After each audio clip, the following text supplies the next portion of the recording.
గురైన shopping complex ని నిపుణుల బృందం కూడా పరిశీలిస్తుంది. ప్రమాదంలో కోటిన్నరకు పైగా నష్టం వాటిల్లినట్లుగా అధికారులు అంచనా వేస్తున్నారు. అగ్ని ప్రమాదంలో పూర్తిగా మొదటి రెండో ఫ్లోర్లు ధ్వంసమైపోయాయి. స్పాట్ నుంచి మా ప్రిన్సిపల్ కరెస్పాండెంట్ జ్యోతి మరింత సమాచారం అందిస్తారు.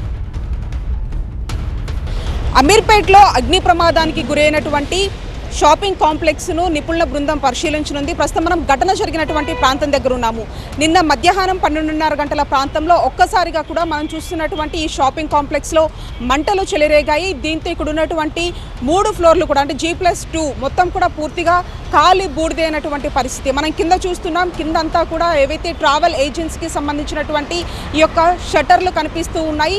దాదాపు ఇక్కడ ఒక 10 షట్టర్స్ వరకు కూడా కనిపిస్తున్నాయి. మరొక వైపు ఫస్ట్ అండ్ సెకండ్ ఫ్లోర్లో హెల్మెట్లతో పాటు బొమ్మలకు సంబంధించింది దుకాణాలు కనిపిస్తూ ఉన్నాయి. బట్టలకు సంబంధించినటువంటి షాపులు కూడా ఉన్నాయి. అయితే మనం చూస్తుంది ఈ ఎంట్రన్స్ ఏదైతే ఉందో లోపలికి వెళ్ళిన తర్వాత మిగతా షాప్స్కి వెళ్ళడానికి పెట్టుకుంది. అయితే మధ్యలో ఒక్కటి మాత్రమే మనకి ఒక స్లాబ్ వేసి ఇక్కడ మిగతా బిల్డింగ్ అంతా కూడా కనిపిస్తుంది. నిన్న జరిగినటువంటి ప్రమాద దాటికి ఇక్కడ దాదాపు 10 ఫైర్ ఇంజిన్లు వచ్చాయి.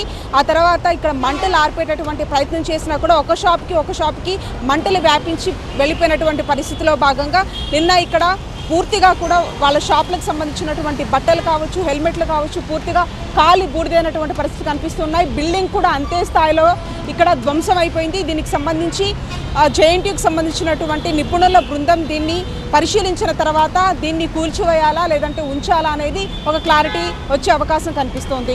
మనం చూస్తున్నాం కిందంతా కూడా ఏవైతే ట్రావెల్స్కి సంబంధించినటువంటి ఏజెన్సీస్ ఉంటాయో ఆ వాటికి సంబంధించినటువంటిది ఇక్కడ కనిపిస్తూ ఉంది.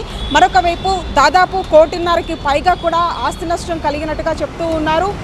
పైన మనం చూడొచ్చు ఒకవైపు హెల్మెట్స్కి సంబంధించినటువంటి షాప్స్ ఇక్కడ ఉన్నాయి. అది కూడా పూర్తిగా కాలి బూడిదైనటువంటి పరిస్థితి. అయితే నిన్న ఇక్కడ ఉన్నటువంటి బాధితులు సైతం కూడా తాము ఈ యొక్క దుకాణాల మీదే ఆధారపడి జీవనం కొనసాగిస్తూ ఉన్నాము, పూర్తిగా కాలిపోయి ఉన్నాయని చెప్పేసి చెప్తూ ఉన్నారు. ప్రధానంగా సెకండ్ ఫ్లోర్లో ఏవైతే షార్ట్ సర్క్యూట్ కారణంగానే ఈ యొక్క మంటలు వ్యాపించాయని చెప్తున్నారు. కానీ లక్కీగా నిన్న ఎవరికీ కూడా ఏమీ కాలేదు, ప్రాణాపాయం ఏమీ జరగలేదు, స్వల్ప గాయాలతో బయటపడ్డారు. కానీ పరిస్థితి మాత్రం ఇక్కడ చూస్తూ ఉంటే పూర్తిగా ధ్వంసమైనటువంటి సిచ్యువేషన్ ఇక్కడ కనిపిస్తూ ఉంది. దీనికి సంబంధించి జేఎన్టీయూ నిపుణుల బృందం వచ్చిన తర్వాత దీన్ని బిల్డింగ్ని ఉంచాలా లేదంటే కూల్చేయాలా అనే దానికి సంబంధించి ఒక నివేదిక ఇస్తారు. ఆ నివేదిక ఇచ్చిన అనంతరం దీన్ని కూల్చేసేటటువంటి అవకాశం అయితే కనిపిస్తూ ఉంది. ఓవరాల్గా కూడా సెకండ్ ఫ్లోర్లో ఏదైతే షార్ట్ సర్క్యూట్ కారణంగానే ఈ యొక్క మంటలు వ్యాపించినట్టుగా ప్రాథమికంగా నిర్ధారిస్తున్నప్పటికీ దీనికి సంబంధించి పూర్తి స్థాయిలో కూడా అధికారులు విచారణ చేస్తూ ఉన్నారు. అన్ని కోణాల్లో కూడా దర్యాప్తు చేస్తూ ఉన్నారు. విజయలిస్ట్ వెంకటతో కలిసి జ్యోతి టీవీ9